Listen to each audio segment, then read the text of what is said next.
Welcome students, RBSC online classes की आपकी अपनी पाठशाला में स्वागत है आप सबका।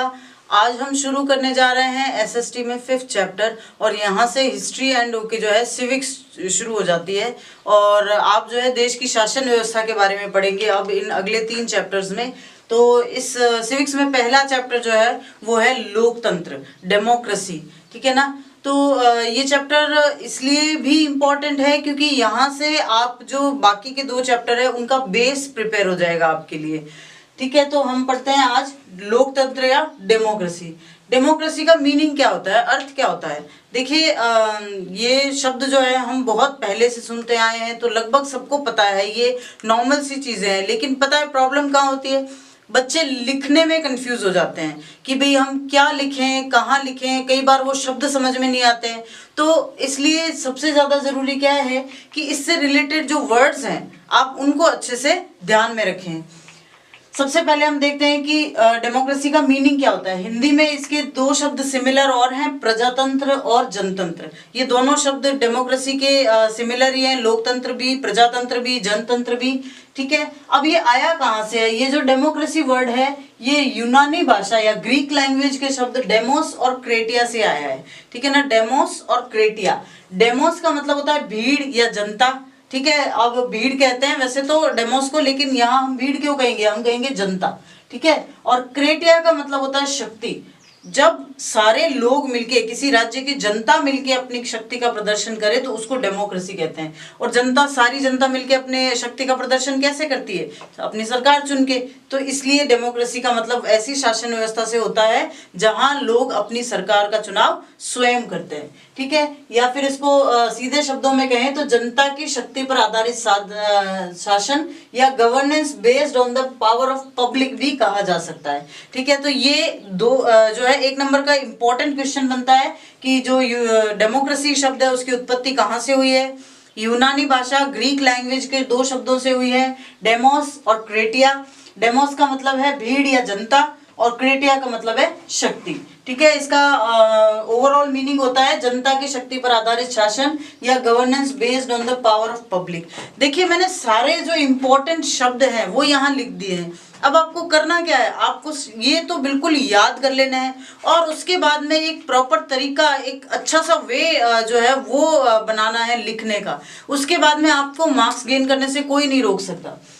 एक बर्न्स की आपके बुक में परिभाषा दी हुई है। बर्न्स ये कहते हैं कि ये भावनात्मक रूप से जुड़ा हुआ शासन है। भावनात्मक रूप से का मतलब क्या होता है कि अगर हम क्रिएट करते हैं, हम जैसे अगर कोई चीज मैंने क्रिएट की है तो मेरा उससे इमोशनली जुड़ा हो जाएगा, मुझे वो चीज अच्छी लगेगी। आप इसको अपने साथ भी अप्लाई करके देखिए। तो अपन जब मिलके कोई चीज क्रिएट करेंगे, जब पूरी जनता मिलके शासन की शक्ति बनाएगी तो जाहिर है कि उस शासन के साथ जनता का भावनात्मक जुड़ा होगा। तो बर्न्स, इसीलिए बर्न्स नाम के जो विद्वान हुए हैं उन्होंने ये कहा है कि ये जो शासन है ये भावनात्मक रूप से जुड़ा हुआ शासन है जनता के साथ। और सबसे फेमस जो लोकतंत्र की परिभाषा है वो अब्राहम लिंकन ने दी थी। जनता का, जनता के लिए, जनता द्वारा किया जाने वाला शासन क्या कहलाता है, लोकतंत्र कहलाता है। The governance of the people, by the people and for the people is called democracy, ठीक है ना। सीधी सी ये परिभाषा लोकतंत्र की अब्राहम लिंकन ने दी थी और ये पूरे विश्व में जो है मानी जाने वाली परिभाषा है। अब आता है एक क्वेश्चन की लोकतंत्र की विशेषताएं लिखिए। की फीचर्स क्या हो सकते हैं। की फीचर्स किसे कहते हैं, ऐसी चीजें जो कि आपको उस चीज से पूरी तरह से आपको कनेक्ट करे या बताए कि वो है क्या वो चीज। तो सबसे पहले कि लोकतंत्र में ऐसी क्या खास बात है जो हम उसको की फीचर्स कह सकते हैं, उनकी विशेषता कह सकते हैं। सबसे पहली बात यही है कि ये जनता का शासन है। जनता का शासन है, गवर्नमेंट ऑफ पीपल। ये ऐसा शासन है जहां वही लोग शासन कर सकते हैं इस प्रणाली में जिनको जनता चुनती है, इलेक्टेड बाय पीपल। तो इसलिए ये शासन भी किसका हुआ, जनता का।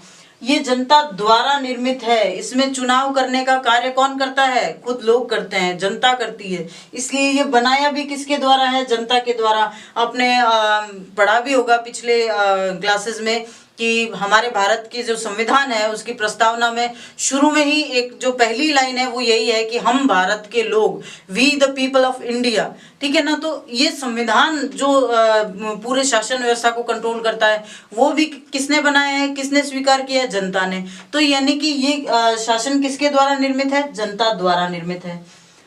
अब ये जो लोकतंत्र है ये साधन है, साध्य नहीं है। ये थोड़ा एक कंफ्यूजिंग हो सकता है आपके लिए कि it's a means not accomplishments. Means और अकम्प्लिशमेंट्स में क्या फर्क होता है? देखो, साधन किसे कहते हैं या साध्य किसे कहते हैं? हम अपना कोई लक्ष्य निर्धारित कर लेते हैं कि हमें वहां तक जाना है, वो क्या हो गया, वो हमारा साध्य हो गया। तो यानी कि साध्य का मतलब होता है हमारे लक्ष्य, ठीक है। अब उन लक्ष्य को प्राप्त करने के लिए आप जो चीजें यूज करते हो वो होती है साधन। तो लोकतंत्र की एक बहुत बड़ी विशेषता यह है कि ये लक्ष्य नहीं है हमारा। लोकतंत्र को प्राप्त करना हमारा लक्ष्य नहीं होता है, बल्कि लोकतंत्र खुद जो है वो एक साधन है लक्ष्य को प्राप्त करने का। अब वो लक्ष्य क्या है? सबसे पहला लक्ष्य ये हमारे लक्ष्य क्या होंगे? ये होंगे सबसे पहला स्वतंत्रता और गौरव की रक्षा, protection of individual freedom and dignity. भाई अब अगर हम जीवित रहते हैं एक इंसान की तरह, तो सबसे जरूरी हमारे लिए है कि हमारी स्वतंत्रता हमें प्राप्त हो।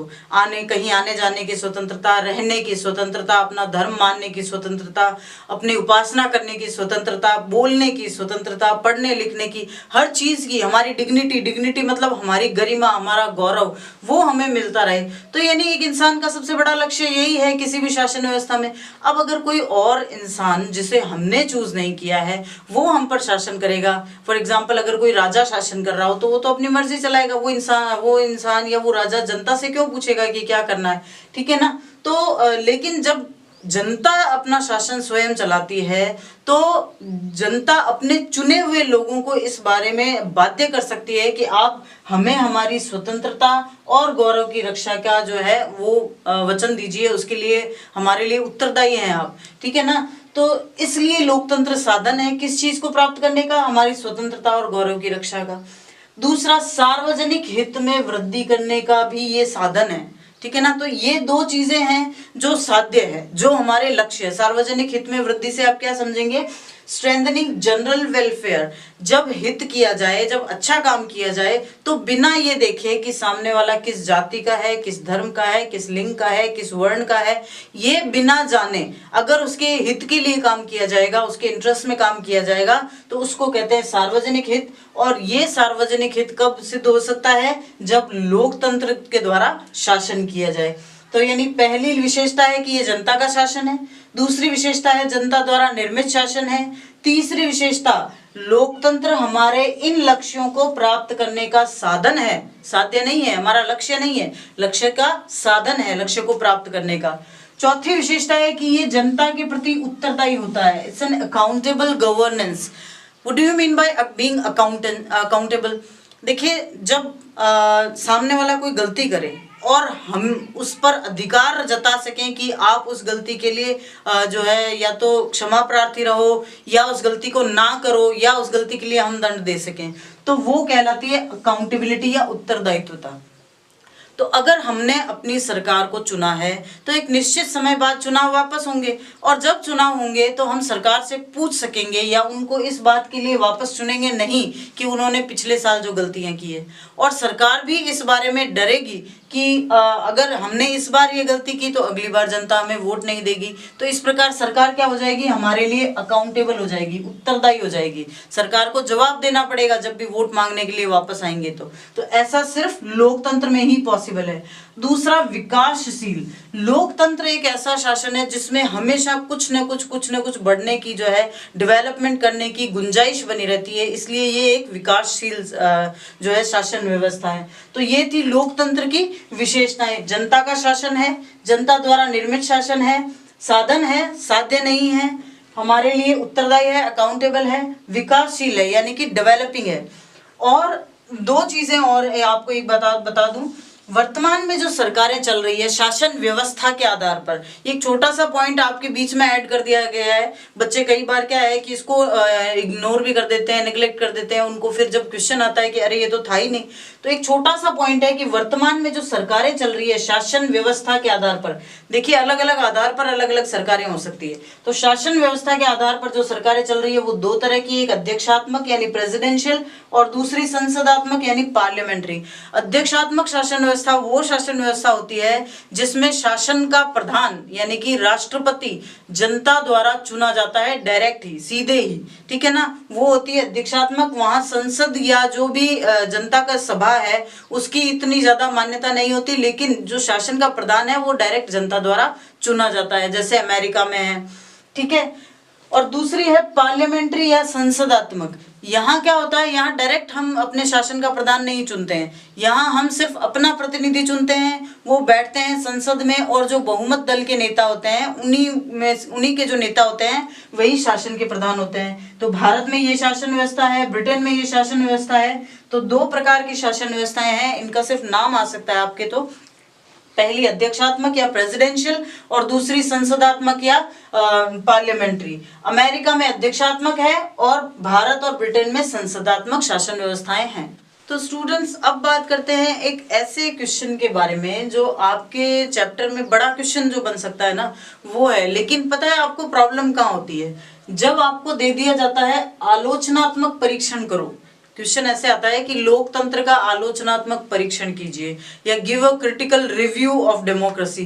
तो ऐसे में आप क्या करते हो, जहां आपने आलोचना देखी ना वहां आप बुराइयां बताते हो। देखिए क्वेश्चन तीन तरह से बन सकते हैं, या तो ये कहा जाए कि लोकतंत्र के गुणों का वर्णन कीजिए या लोकतंत्र के गुण दोषों को बताइए या लोकतंत्र के दोष बताइए। लेकिन जब बात आती है आलोचनात्मक परीक्षण की, देखिए आलोचना करना और आलोचनात्मक परीक्षण करना, क्रिटिसाइज करना और क्रिटिकल रिव्यू देना दोनों बिल्कुल अलग चीजें हैं, ठीक है ना। अगर आलोचनात्मक परीक्षण आता है तो इसका मतलब आप गुण और दोष दोनों बताएंगे, ठीक है। अगर क्रिटिकल रिव्यू आता है तो इट मींस आप मेरिट्स और डीमेरिट्स दोनों को डिस्क्राइब करना है। अच्छा, अगर सिर्फ क्रिटिसाइज करो आ जाए, सिर्फ ये आए कि आलोचना करो, तो आपको दोष लिखने हैं। लेकिन अगर आलोचनात्मक परीक्षण आता है, क्रिटिकल रिव्यू आता है, तब आपको गुण और दोष दोनों लिखने हैं, ठीक है। तो चलो बात करते हैं कि गुण क्या क्या है लोकतंत्र में। सबसे पहले देखते हैं कि इसमें मेरिट्स क्या क्या है। सबसे पहला गुण जो है वो ये है कि सार्वजनिक हित में वृद्धि होती है। सार्वजनिक हित में वृद्धि यानी ग्रोथ इन पब्लिक इंटरेस्ट। जब जनता का शासन है तो नेताओं को या जो शासक होते हैं, शासक वर्ग, जो सरकार बनी है, मंत्रिमंडल है, जो भी जिस तरह के भी शासक जो है, उनको हमेशा जनता के बारे में सोचना ही पड़ेगा। उनको ऐसे काम करने ही पड़ेंगे जिससे देश की, जनता की और राज्य की भलाई हो सके। तो सबसे पहला गुण इसमें ये है कि लोकतंत्र में शासक वर्ग मजबूर हो जाता है कि वो जनता की भलाई के काम करें। फिर कार्यकुशल शासन। जनता अगर चुन रही है किसी को तो सोच समझ के चुनेगी, जो अच्छा काम करने वाला होगा उसे चुनेगी, तो अच्छा काम करेंगे या इफेक्टिव लोग होंगे तो उनकी गवर्नेंस भी उतनी ही इफेक्टिव होगी, ठीक है ना। तो दूसरा गुण या दूसरा मेरिट क्या है, कार्यकुशल शासन या इफेक्टिव गवर्नेंस। तीसरा है सार्वजनिक शिक्षा का साधन या मीन्स ऑफ मास एजुकेशन। क्या होता है सार्वजनिक शिक्षा? हम जो है ये बातें सुनते हुए ही घर में बड़े होते हैं कि चुनाव आने वाले हैं, ये जीतेगा, ये हारेगा, या फिर सरकार ने ये काम किया है, सरकार ने ये टैक्स लगा दिया है, सरकार ने मूल्य वृद्धि कर दी है, सरकार ने ये अच्छी योजना लागू की है। तो इस तरह की बातें जब हम सुनते हुए बड़े होते हैं ना, तो अपने आप ही सार्वजनिक रूप से जो किस प्रकार की बातें अच्छी है, क्या होना चाहिए, क्या नहीं होना चाहिए, इन सब का जो है वो हमारे दिमाग में एक पूरा डिपिक्शन, पूरा रेखा चित्र बन जाता है। तो यानी कि ये हमें ये शिक्षा देती है कि सार्वजनिक जीवन किस तरह का होना चाहिए, ठीक है, मीन्स ऑफ मास एजुकेशन। फिर नैतिक शिक्षा का साधन। नैतिक शिक्षा कैसे? देखिए सार्वजनिक शिक्षा तो हुई वो जो देश के शासन व्यवस्था के बारे में बात कर रहे हैं। नैतिक शिक्षा का मतलब कि हर एक व्यक्ति जो धीरे धीरे बड़ा हो रहा है उसके बाद में वोट देगा, वो सबसे पहले ये सोचेगा कि अगर मैं वोट दूं तो ऐसी सरकार बनाऊं जो हमारे देश के लिए सही हो। तो यानी हम हमेशा देश के लिए पहले अच्छा सोचेंगे, तो अपने आप ये नैतिक शिक्षा का साधन बन जाएगा। क्या? लोकतंत्र, मीन्स ऑफ मॉरल एजुकेशन। फिर देशभक्ति की शिक्षा मिलती है, पैट्रियटिक एजुकेशन तो इससे मिलती ही है क्योंकि हम देश के लिए पहले सोचते हैं। कई बार ऐसा होता है कि हम कुछ विशेष परिस्थितियों से गुजरते हैं या हमारे देश पर कोई आक्रमण हो रहा होता है, उस समय अगर सरकार अच्छे से उस आक्रमण का सामना करे या फिर उस जो भी हमारे देश के लिए गलत कर रहा है उसका विरोध करे, उसको पर्याप्त सजा दे, तो हमें खुशी होती है। तो इसमें हमारा कोई पर्सनल फायदा तो है नहीं। तो इस तरह से हमें देशभक्ति की शिक्षा भी लोकतंत्र से मिलती है। फिर क्रांति से सुरक्षा मिलती है, प्रोटेक्शन अगेंस्ट म्यूटिनी। क्रांति या म्यूटिनी क्या होती है? देखिए, जब सरकार के प्रति लोगों के मन में विरोध या लोगों के मन में असंतोष इतना बढ़ जाता है कि आखिरकार लोग सहन नहीं कर पाए तो उसका विरोध करते हैं, फिर उसका जो है जबरदस्त जो है संघर्ष करते हैं उस सरकार के विरुद्ध। लेकिन जब लोकतंत्र में सरकार ही खुद लोग बना रहे हैं तो फिर लोग उसके विरुद्ध क्रांति क्यों करेंगे? उनको पता है कि निश्चित समय बाद हम वोट देंगे और अगर हमें ये सरकार पसंद नहीं है तो बदल जाएगी। तो इससे क्या होता है? म्यूटिनी, क्रांति से देश को सुरक्षा मिलती है। देखिए, क्रांति जब भी होती है वो अच्छी चीजें, बदलाव तो लाती है, लेकिन उसके मीनवाइल जो है कई सारी बुरी चीजें भी हो सकती है। कई बार हिंसा होती है, जान माल का नुकसान होता है। तो ये सब जो है लोकतंत्र में नहीं होता। फिर समानता और स्वतंत्रता पर आधारित, based on freedom and equality. लोकतंत्र में चाहे मैं वोट दूं, चाहे कोई और दे, चाहे धर्म कोई भी हो, चाहे जाति कोई भी हो, वर्ण, लिंग, समाज कुछ भी हो, जन्म स्थान, लेकिन उसका वोट एक ही गिना जाएगा। या उसको अगर पढ़ा लिखा है तो उसको नौकरी के लिए जो है समानता दी जाएगी। तो ये सब कहाँ पॉसिबल है? ये सब सिर्फ लोकतंत्र में पॉसिबल है। तो स्वतंत्रता और समानता पर आधारित जो भी शासन होता है वो लोकतंत्र में ही संभव हो सकता है। फिर स्वतंत्र और निष्पक्ष न्यायपालिका, विधि का शासन किसी भी देश की जो है अच्छी गवर्नेंस, अच्छी सरकार के लिए बहुत जरूरी होता है। फ्री एंड फेयर जुडिशरी ही इस विधि के शासन को या फिर गवर्नेंस ऑफ लॉ को एस्टेब्लिश कर सकती है। जो विधि का शासन क्या होता है कि एक कानून बना है, उस कानून के समक्ष सभी बराबर है, चाहे अमीर हो, चाहे गरीब हो, चाहे किसी भी धर्म जाति के हो, तो उसको कहते हैं विधि का शासन। और विधि का शासन कब स्थापित किया जा सकता है? जब न्यायपालिका बिल्कुल स्वतंत्र भी हो, यानी उस पर कोई भी तरह का बंधन नहीं हो, और निष्पक्ष भी हो, यानी वो किसी के साथ पक्षपात ना करे। तो ऐसा कहाँ पॉसिबल है? ऐसा सिर्फ लोकतंत्र में पॉसिबल है। फिर कला, साहित्य, संस्कृति और विज्ञान में भी प्रगति तभी होती है जब देश में शांति व्यवस्था बनी रहे, और शांति व्यवस्था के लिए लोकतंत्र उतना ही अनिवार्य है। फिर संविधानवाद में आस्था होती है लोकतंत्र की। संविधानवाद क्या होता है? उससे पहले हम जानते हैं कि संविधान क्या होता है। If we are going to know about faith in constitutionalism, then first we let know what is constitution. संविधान का अर्थ होता है देश के कानूनों, नियमों और विधियों का ऐसा संग्रह, ऐसा एक कलेक्शन जिसके आधार पर शासन व्यवस्था चले। तो संविधानवाद या फिर कह सकते हैं कि नियमों के अनुसार चलने वाली जो सरकार होती है वो लोकतंत्र में ही बनाई जा सकती है। फिर शक्तिशाली शासन व्यवस्था, अगर लोगों ने, इतने सारे लोगों का सपोर्ट किसी शासन व्यवस्था के साथ है, भारत जैसा बड़ा देश जहां कुल 130 करोड़ से ज्यादा जनसंख्या है, अगर किसी सरकार के पास 130 करोड़ लोगों का सपोर्ट है तो एक पावरफुल गवर्नेंस हुई। तो इसीलिए सब पावरफुल गवर्निंग सिस्टम, क्यों? क्योंकि पूरी जनता उस सरकार के साथ होती है, जनता ने ही वो सरकार चुनी होती है। फिर विश्व शांति के समर्थक होता है लोकतंत्र। It is always supporter of world peace. दुनिया में हमेशा शांति ही चाहेंगे। देखिए, कोई राजा बनता है तो वो हमेशा ये इच्छा करता है कि मेरा राज्य और बढ़े, और उसके लिए युद्ध होते हैं। या जिस तरह से हमने देखा कि औद्योगिक क्रांति के बाद इंग्लैंड ने उपनिवेश बढ़ाने शुरू किए थे। तो इस तरह के कब होते हैं? जब जो है अपना सिर्फ और सिर्फ अपना फायदा देखा जाए। लेकिन लोकतंत्र में फायदा सिर्फ अपना नहीं देखा जाता बल्कि पूरे विश्व का देखा जाता है। तो लोकतंत्र जो व्यवस्था होती है वो हमेशा विश्व शांति की समर्थक होती है। लोकतंत्र के गुणों के बाद अब लोकतंत्र के दोषों की भी बात कर लेते हैं। याद रखना बच्चों, मैंने आपको बताया था ना, जब आलोचनात्मक परीक्षण लिखा हुआ है, क्रिटिकल रिव्यू लिखा है, तो सिर्फ क्रिटिसाइज नहीं करना है, उसके गुण और दोष दोनों बताने हैं। ठीक है, तो दोषों में हम पहले सबसे पहला ये कह सकते हैं कि व्यक्ति संबंधी जो धारणा है कि जो हर एक व्यक्ति के अलग अलग जो है महत्व होता है, ये धारणा जो इंडिविजुअलिज्म जिसको अपन कहते हैं, ये बिल्कुल इल्यूजरी कॉन्सेप्ट है, ये बिल्कुल भ्रमपूर्ण है। भ्रमपूर्ण कैसे हम सोचते हैं, जैसे मैंने सोच लिया कि मैंने वोट दिया है और मेरे वोट से सरकार बनी है तो मैं अपने आप को बहुत इंपॉर्टेंट मानने लगूं, लेकिन ऐसा होता नहीं है। कई बार जो है वोट कम वोटों से भी जीता जा सकता है। कैसे, सोचिए कि अगर 100 जने वोट देने वाले हैं और उनमें से 4 जने खड़े हैं चुनाव में और एक को 30 वोट मिले और बाकी सबको 20-20 या 25-25, तो 30 वोट वाला जीत गया। तो यानी कि बाकी के जो 70 वोट्स है वो तो बेकार हुए। तो इस तरह से ये जो इंडिविजुअलाइजेशन जो इसमें हो रहा है वो बिल्कुल भ्रमपूर्ण लगता है। हमें लगता है ऐसा है कि हर एक व्यक्ति के लिए उतना ही इंपॉर्टेंट है, लेकिन ऐसा होता नहीं है लोकतंत्र में।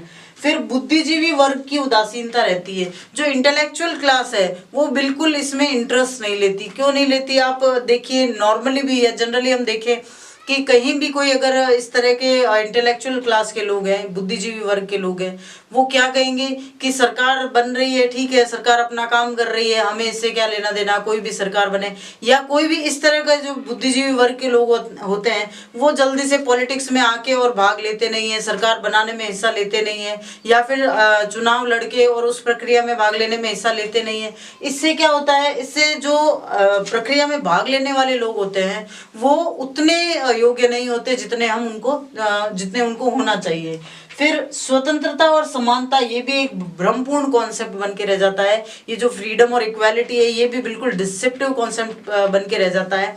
कैसे कि एक बार जब हमने सरकार चुन ली तो उसके बाद में तो वो सरकार 5 साल तक या जो भी उसकी अवधि है उस तक तो वो सरकार ही हम पर शासन करेगी। और ऐसे में जो वीआईपी कल्चर खास करके उभरता है जब डेमोक्रेसी में, इससे स्वतंत्रता भी खत्म होने लगती है व्यक्ति की और समानता पर भी आंच आती है।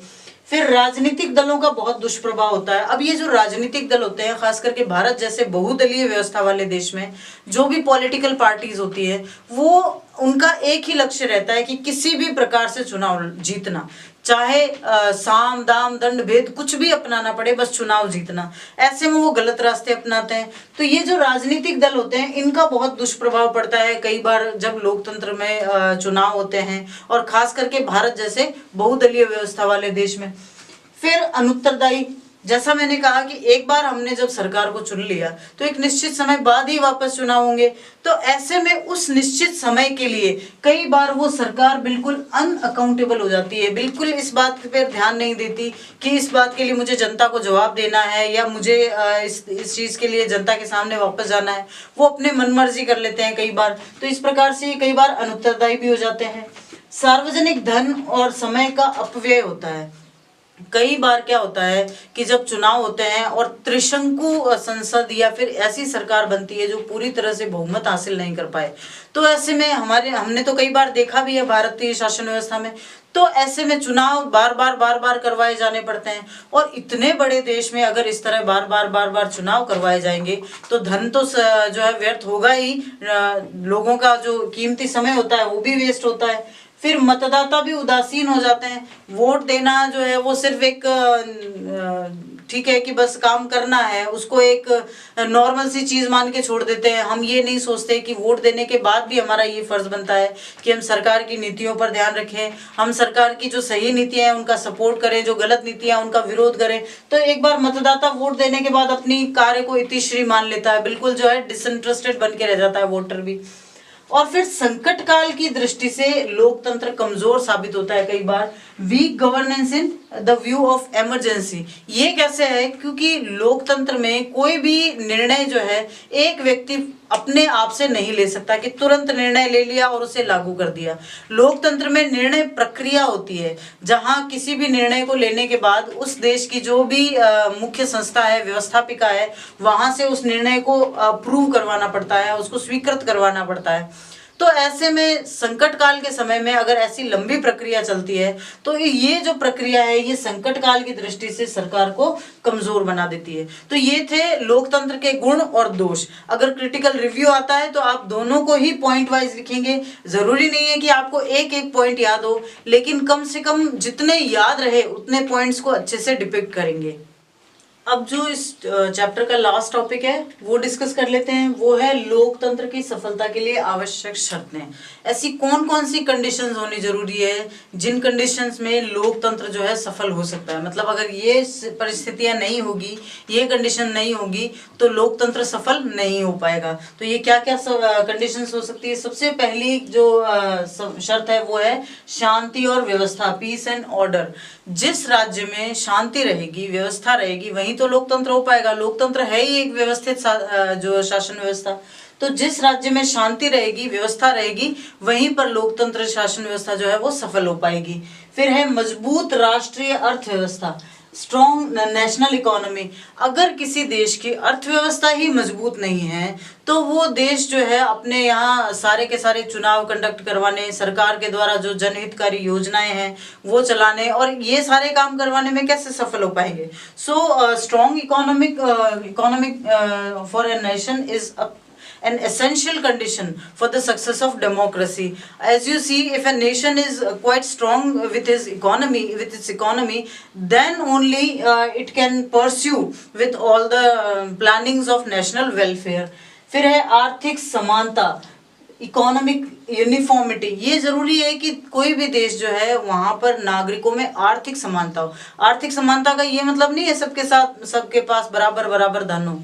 जो जितना काम करेगा उतना उसकी इनकम तो होगी, लेकिन आर्थिक समानता का अर्थ ये है कि हर देश में नागरिकों को कमाने के, अपना रोजगार करने के, नौकरी करने के बराबर अवसर मिले, या इस तरह से काम जो है व्यवस्थाएं लागू हो जहां पर कि प्रत्येक व्यक्ति को ये लगे कि हम आर्थिक रूप से जो है किसी और पे डिपेंड नहीं है। तो वहां होती है आर्थिक समानता, और ऐसे ही देश में लोकतंत्र अच्छे से सफल हो पाता है। फिर शिक्षित व जागरूक जनता, educated and sensible people are the another essential condition.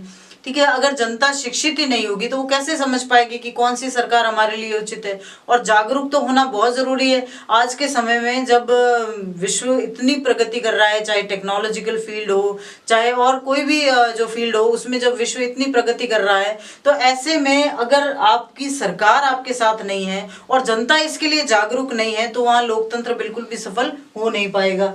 फिर सत्ता का विकेंद्रीकरण, डिसेंट्रलाइजेशन ऑफ द गवर्नमेंट और ऑफ द पावर। विकेंद्रीकरण क्या होता है? देखिए, केंद्र से चीजों को हटाना, यानी कि चीजों को समान रूप से चारों ओर फैलाना, वो कहलाता है विकेंद्रीकरण। अब राजनीति में विकेंद्रीकरण का क्या मतलब है? सत्ता में क्या होती है? ताकत होती है। ठीक है, जिसको सत्ता मिलती है उसको पावर भी मिलता है ताकि वो उस सत्ता को संभाल सके, राज्य कर सके, शासन कर सके। तो अगर ये पावर, अगर ये शक्ति एक ही जगह पे इकट्ठा होके रह जाएगा तो क्या होगा? वो ठीक से काम नहीं कर पाएगा। या ये भी कह सकते हैं कि शक्ति कई बार इंसान को गलत रास्ते पर ले जाती है।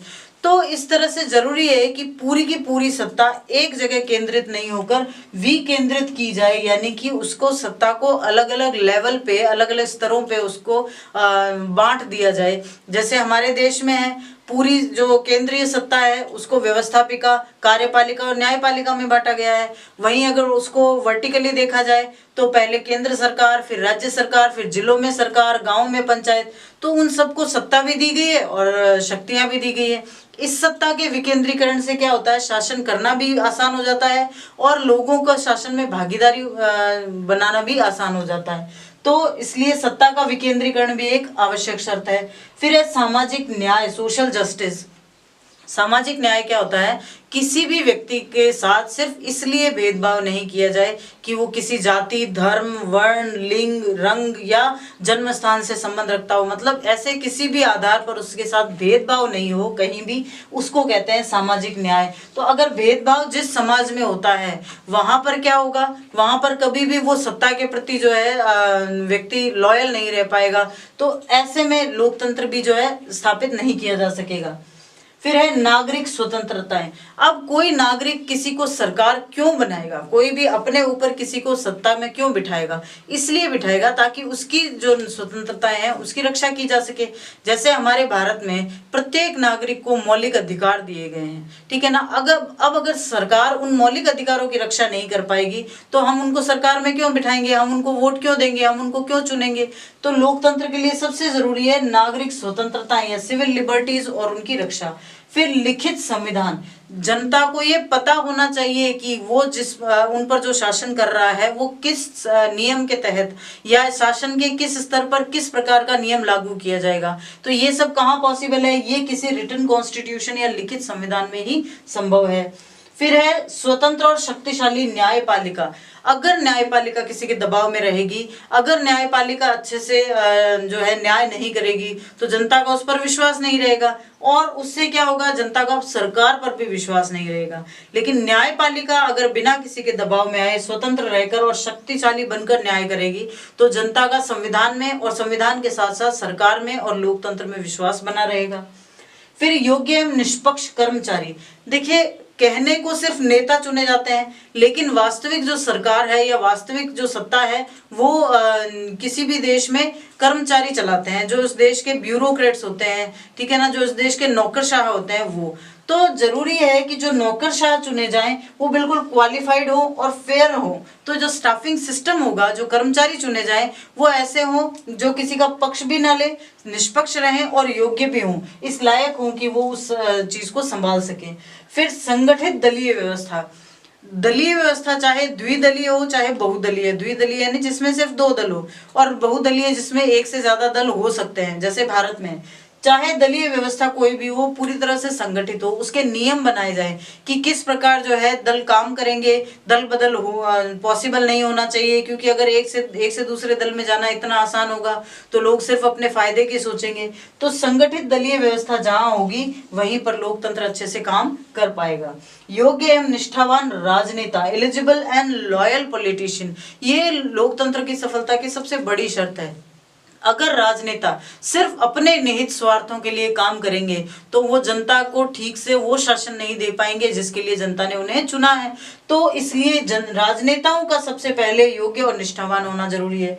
और आखिरी शर्त है कि राष्ट्रीय हित की योजनाएं, जब कोई सरकार बन जाए लोकतंत्र में तो सबसे जरूरी है कि वो ऐसी योजनाएं लाए जो कि नेशनल इंटरेस्ट की हो, जो कि पीपल वेलफेयर के लिए काम करें। तो ऐसी योजनाओं के होने पर ही लोकतंत्र अच्छे से कार्य कर पाएगा।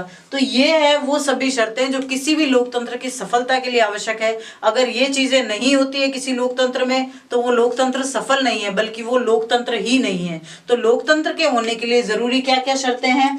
शांति व्यवस्था, पीस एंड ऑर्डर, मजबूत राष्ट्रीय अर्थव्यवस्था, स्ट्रॉन्ग नेशनल इकोनॉमी, आर्थिक समानता, इकोनॉमिकल यूनिफॉर्मिटी, शिक्षित और जागरूक जनता, एजुकेटेड एंड सेंसिबल पीपल, सत्ता का विकेंद्रीकरण यानी कि उसको एक जगह इकट्ठा नहीं करना, डिसेंट्रलाइजेशन ऑफ पावर, सामाजिक न्याय यानी सोशल जस्टिस, नागरिक स्वतंत्रताएं, सिविल लिबर्टीज, लिखित संविधान, रिटन कॉन्स्टिट्यूशन होना चाहिए, स्वतंत्र और शक्तिशाली न्यायपालिका होनी चाहिए। सबसे बड़ी चीज कि जो जुडिशरी है वो बिल्कुल इंडिपेंडेंट और पावरफुल होनी चाहिए, योग्य और निष्पक्ष कर्मचारी, qualified and fair staffing pattern, और संगठित दलीय व्यवस्था, ऑर्गेनाइज्ड पार्टी सिस्टम, योग्य और निष्ठावान राजनेता, एलिजिबल एंड लॉयल पॉलिटिशियन, और राष्ट्रीय हित की योजनाएं, प्लानिंग फॉर नेशनल वेलफेयर और नेशनल इंटरेस्ट। तो ये जो पूरा चैप्टर था ये बिल्कुल पॉइंट वाइज आपकी बुक में भी दिया हुआ है, आपको लर्न करने में भी बहुत आसानी होगी, बस आप उन पॉइंट्स को समझिए अच्छे से, ठीक है। तो इसी के साथ ये